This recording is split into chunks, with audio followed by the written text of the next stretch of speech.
जय हिंद दोस्तों, मेरा नाम है बहादुर लोधी और आप देखना शुरू कर चुके हैं फ्री एजुकेशन यूट्यूब चैनल। दोस्तों आज के इस वीडियो में हम इस साल के करंट अफेयर्स के कुछ मोस्ट इंपॉर्टेंट क्वेश्चन को डिस्कस करेंगे। और दोस्तों इस वीडियो लेक्चर में हमने जितने भी क्वेश्चन को ऐड किया है सारे के सारे क्वेश्चन इंपॉर्टेंट और अच्छे लेवल के क्वेश्चन हैं। और दोस्तों सभी क्वेश्चन को हम बिल्कुल डिटेल में विथ एक्स्ट्रा फैक्ट के साथ में डिस्कस करेंगे। तो चलिए दोस्तों बिना किसी देरी के शुरुआत कर लेते हैं नंबर फर्स्ट क्वेश्चन से। और पहला हमारा क्वेश्चन है, किस मिशन के तहत नासा ने क्षुद्र ग्रह से अंतरिक्षयान को टकराकर पृथ्वी को बचाने का पहला सफल परीक्षण किया है। दोस्तों किस मिशन के तहत किया है ऐसा नासा ने? डार्ट मिशन के तहत। सी ऑप्शन सही हो जाएगा। चलिए सारे इंपॉर्टेंट फैक्टों को हम डिस्कस कर लेते हैं। तो दुनिया में पहली बार जो है ये अमेरिकी अंतरिक्ष एजेंसी नासा ने डार्ट मिशन के तहत, मिशन का नाम याद रखना है डार्ट मिशन, ठीक है। और इस मिशन के तहत में क्षुद्र ग्रह से अंतरिक्षयान को टकराकर पृथ्वी को बचाने का पहला सफल परीक्षण किया है। अब ये जो पहला सफल परीक्षण है ये डार्ट मिशन के तहत किया गया है। तो डार्ट मिशन में जो टर्म है डार्ट है, इसका फुल फॉर्म क्या होता है? तो डबल एस्टेरॉयड रीडायरेक्शन टेस्ट इसका फुल फॉर्म होता है, ठीक है। तो ये इंपॉर्टेंट क्वेश्चन है साइंस एंड टेक्नोलॉजी का, इसको जरूर याद रखिएगा। नेक्स्ट क्वेश्चन है, हाल ही में किसने क्रिकेट से संबंधित ट्रॉफी दिलीप ट्रॉफी 2021-22 का खिताब जीता है? दोस्तों दिलीप ट्रॉफी सबसे पहले आपको याद रखना है कि इसका संबंध किस खेल से है, तो ये क्रिकेट से संबंधित ट्रॉफी है, ठीक है। और इसका खिताब जो है ये पश्चिमी क्षेत्र टीम ने जीता है। और यदि हम बात करें कि दिलीप ट्रॉफी की शुरुआत कब की गई थी, तो 1961-62 से इसकी शुरुआत करी गई थी और बीसीसीआई के द्वारा इसकी शुरुआत करी गई थी। ओके, नेक्स्ट वन की हम बात करें तो एशिया कप 2022 की विजेता टीम कौन सी रही है? दोस्तों एशिया कप 2022 की जो विजेता टीम है ये रही है श्रीलंका। ओके, फैक्टों की बात करें तो श्रीलंका ने पाकिस्तान को 23 रन से हराकर एशिया कप 2022 का खिताब अपने नाम कर लिया है, ठीक है। तो श्रीलंका जो है ये विजेता टीम रही है और उपविजेता कौन रही है? पाकिस्तान, ठीक है। श्रीलंका क्रिकेट टीम जो है ये अब 6 बार एशिया कप का खिताब जीत चुकी है, ठीक है। इस साल इसका कौन सा संस्करण हुआ? 15वां हुआ। आयोजन कहाँ पर किया गया एशिया कप का? तो संयुक्त अरब अमीरात में इसका आयोजन किया गया। श्रीलंका रही है विजेता। तो इसके कप्तान कौन है? दासुन सनाका। और पाकिस्तान जो है ये उपविजेता रही है। तो बाबर आजम जो है ये पाकिस्तान क्रिकेट टीम के कप्तान है, ठीक है। सारे फैक्टों को याद रखना है, कुछ भी फैक्ट आपके एग्जाम में क्वेश्चन बन सकता है। ओके, चलिए दोस्तों नेक्स्ट वन की हम बात करें उससे पहले मैं आपको एक बड़ी इन्फॉर्मेशन देना चाहता हूं कि हमारी अर्धवार्षिकी की ई बुक लॉन्च हो गई है, ठीक है। तो यदि आपको जनवरी 2022 से और अब तक का डिटेल में करंट अफेयर्स पढ़ना है, टॉपिक 22 करंट अफेयर्स पढ़ना है, तो 50 से ज़्यादा टॉपिक और 1650 से ज़्यादा डिटेल एमसीक्यू, ठीक है। हम टॉपिक और इम्पोर्टेंट एमसीक्यू को मिलाकर बात करें कि टोटल डिटेल में कितने प्रश्न रहेंगे, तो 4000 से ज़्यादा टोटल आपको डिटेल में प्रश्न मिल जाएंगे, ठीक है। तो यदि आप करंट अफेयर्स की तैयारी को बहुत ही बेहतरीन बनाना चाहते हैं तो हमारी इस ई बुक को बाय कर सकते हैं, या फिर पिछले 18 महीने की 18 से 20 महीने की ई बुक जो है ये भी हमारी लॉन्च हो गई है।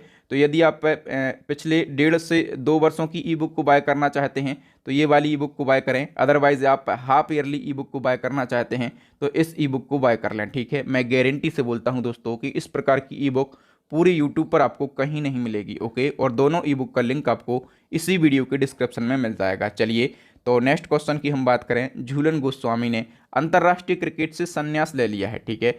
ये जो महिला क्रिकेटर हैं इनके नाम पे कौन सा रिकॉर्ड है? झूलन गोस्वामी, इनके नाम पर 2 महत्वपूर्ण रिकॉर्ड हैं। कौन कौन से?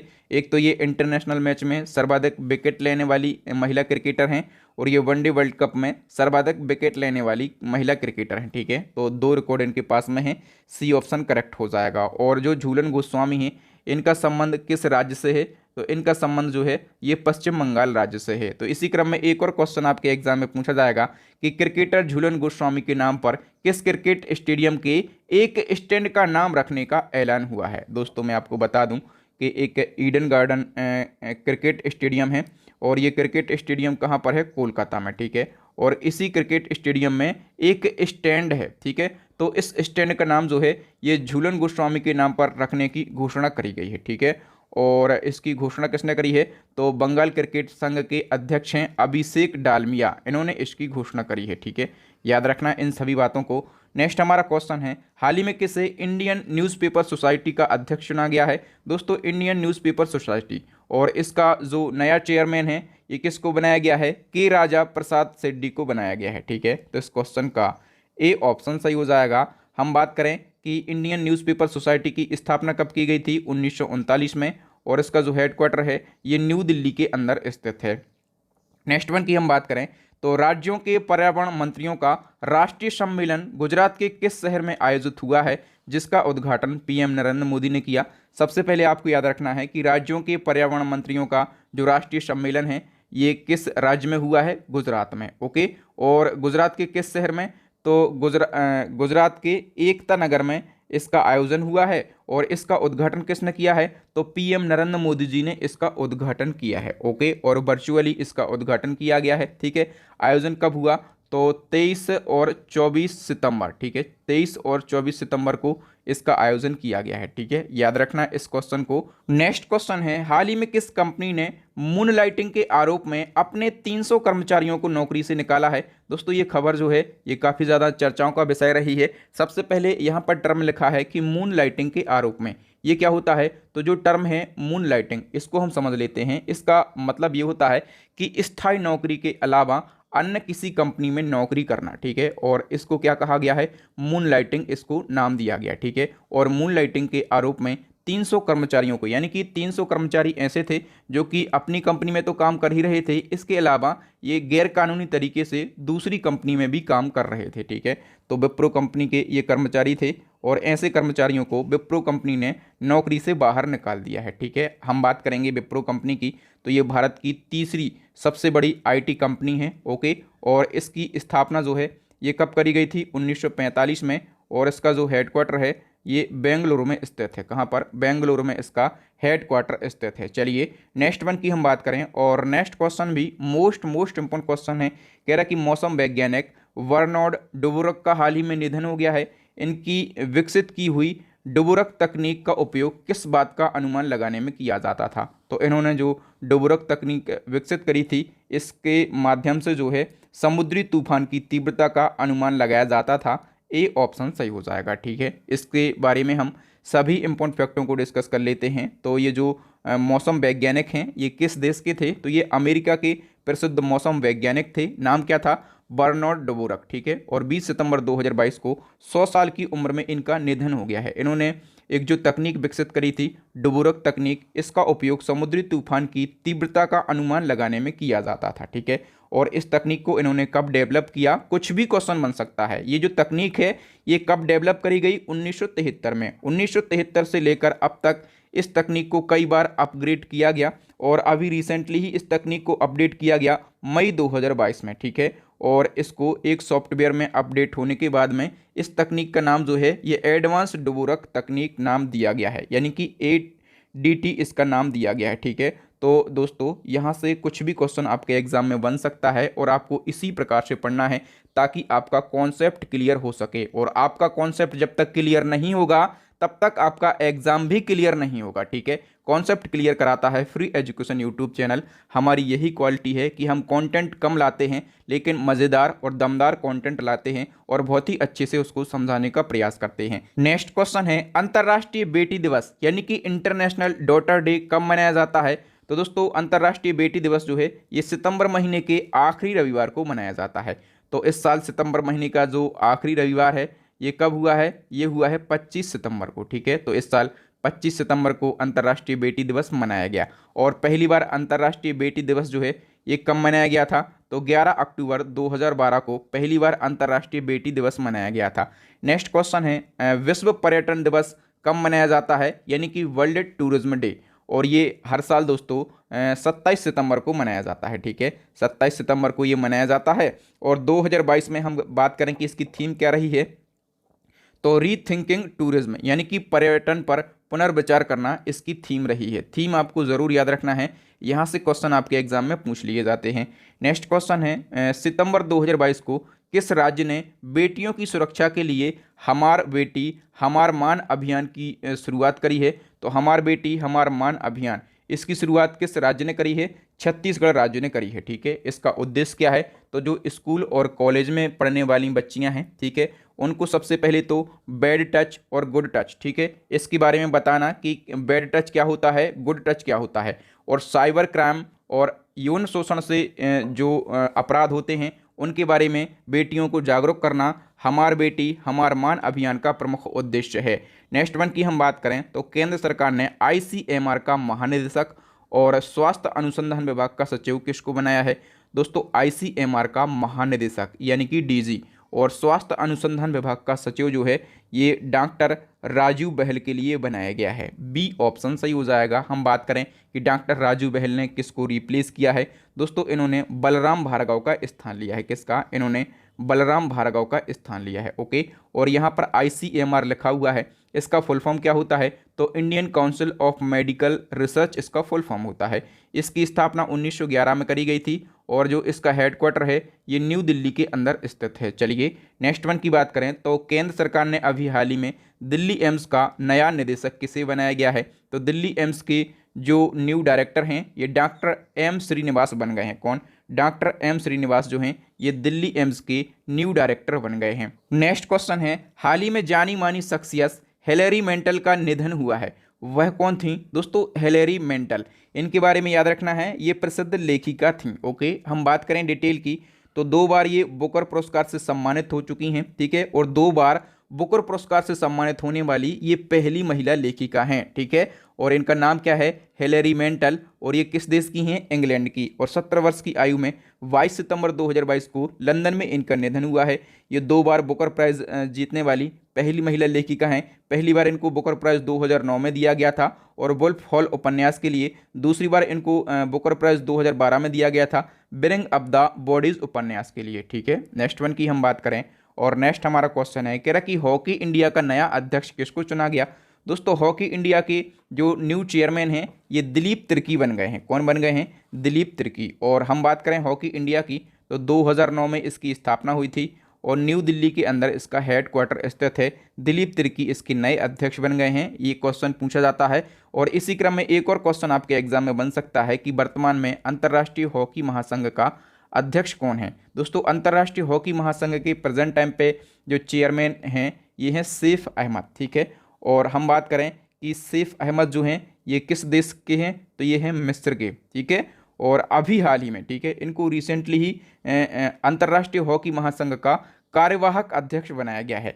इसके जो अध्यक्ष थे नरेंद्र बत्रा, ये कहाँ के थे? ये थे भारत के, ठीक है। तो ये इनका कार्यकाल हाल ही में खत्म हो गया है नरेंद्र बत्रा का। तो सैफ अहमद जो हैं ये मिस्र के हैं और इनको अंतर्राष्ट्रीय हॉकी महासंघ का कार्यवाहक अध्यक्ष बना दिया गया है। नेक्स्ट क्वेश्चन है, हाल ही में किस राज्य में देश का पहला हिमस्खलन निगरानी रडार स्थापित किया गया है? तो देश का पहला हिमस्खलन निगरानी रडार ये किस राज्य में स्थापित किया गया है? सिक्किम में स्थापित किया गया है। बी ऑप्शन सही हो जाएगा। नेक्स्ट हमारा क्वेश्चन है, भारत का पहला डुगोंग संरक्षण रिजर्व किस राज्य में बनाया गया है? दोस्तों देश का पहला डुगोंग संरक्षण रिजर्व जो है ये बनाया गया है तमिलनाडु के अंदर। कहाँ पर? बी ऑप्शन हमारा सही आंसर हो जाएगा, तमिलनाडु। नेक्स्ट क्वेश्चन की बात करें तो बाल विवाह को मिटाने के लिए किस राज्य ने अलीबा पहल को शुरू किया है? अलीबा पहल, याद रखना ये बाल विवाह को मिटाने के लिए शुरू की गई एक पहल है और इसको उड़ीसा राज्य ने शुरू किया है, ठीक है। ये पहल उड़ीसा राज्य ने शुरू करी है। नेक्स्ट हमारा क्वेश्चन है दोस्तों, चर्चा में रहा ऑपरेशन मेघ चक्र किससे संबंधित है? इसी प्रकार के क्वेश्चन एग्जाम में पूछे जाते हैं। चर्चाओं में रहा है रिसेंटली ऑपरेशन मेघ चक्र और दोस्तों ये संबंधित है चाइल्ड पोर्नोग्राफी से, यानी कि बाल यौन शोषण से संबंधित है। और ये जो ऑपरेशन मेघ चक्र है ये सीबीआई के द्वारा चलाया गया है और चाइल्ड पोर्नोग्राफी को लेकर इसकी खोजबीन करने के लिए ये भारत के 20 राज्यों में चलाया गया है। ओके, नेक्स्ट क्वेश्चन है, रुपया व्यापार के लिए भारतीय रिजर्व बैंक की मंजूरी पाने वाला पहला भारतीय बैंक कौन सा बना है? दोस्तों रुपी ट्रेड के लिए यानी कि रुपया व्यापार के लिए आरबीआई की मंजूरी पाने वाला पहला भारतीय बैंक जो है ये यूको बैंक बन गया है। ओके, नेक्स्ट क्वेश्चन है, देश का दूसरा नैनो खाद्य प्लांट कहाँ पर स्थापित किया गया? दोस्तों देश का दूसरा नैनो खाद्य प्लांट जो है ये स्थापित किया गया है उत्तर प्रदेश राज्य में और उत्तर प्रदेश के प्रयागराज में इसको स्थापित किया गया है। लेकिन ये देश का दूसरा है। यदि हम बात करें कि देश का पहला नैनो खाद्य प्लांट ये कहाँ पर स्थापित किया गया तो ये गुजरात के कलोल में स्थापित किया गया, ठीक है। तो यदि यहाँ पर आपसे पहला नैनो खाद्य प्लांट पूछा जाता है तो गुजरात के कलोल में इसको स्थापित किया गया। दोनों बातें आपको याद रखना है। नेक्स्ट हमारा क्वेश्चन है, सलीनेक्स नौसैनिक अभ्यास का आयोजन भारत और किस देश के बीच में किया गया? ये जो सलीनेक्स नौसैनिक अभ्यास है इसका आयोजन अपने देश भारत और श्रीलंका के बीच में किया गया है। ओके, सभी इंपॉर्टेंट फैक्टों को हम डिस्कस कर लेते हैं। तो जैसे कि आप नाम से ही समझ पा रहे होंगे, सलीनेक्स यानी कि श्रीलंका और इंडिया नवल एक्सरसाइज है, ठीक है। और दोस्तों इसका आयोजन जो है ये भारत और श्रीलंका के बीच में होता है और ये नौसैनिक अभ्यास है और इस साल इसका 9वां संस्करण था। आयोजन किया गया है 7 से 8 मार्च को और इसका आयोजन कहाँ पर किया गया? तो विशाखापत्तनम में इसका आयोजन किया गया। कोई भी सैनिक अभ्यास हो 3 बातें पूछी जाती हैं। एक तो किस किस देश के बीच में उसका आयोजन किया गया, एक बात। दूसरा उसका कौन सा संस्करण रहा, 9वां संस्करण।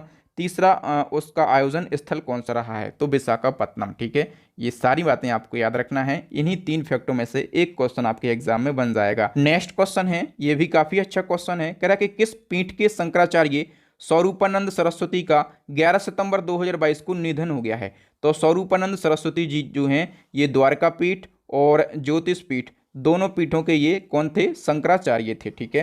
तो ए और बी हमारा करेक्ट आंसर हो जाएगा। चलिए सभी इंपॉर्टेंट फैक्टों को हम डिस्कस कर लेते हैं। तो स्वरूपानंद सरस्वती जी ये मध्य प्रदेश के सिवनी जिले में जन्मे थे। कहाँ पर? मध्य प्रदेश के सिवनी जिले में जन्मे थे और 1982 में ये गुजरात में द्वारका पीठ, शारदा पीठ और उत्तराखंड में ज्योतिर्मठ पीठ के शंकराचार्य बने। कब बने थे? 1982 में, ठीक है। इनके बचपन का नाम क्या था?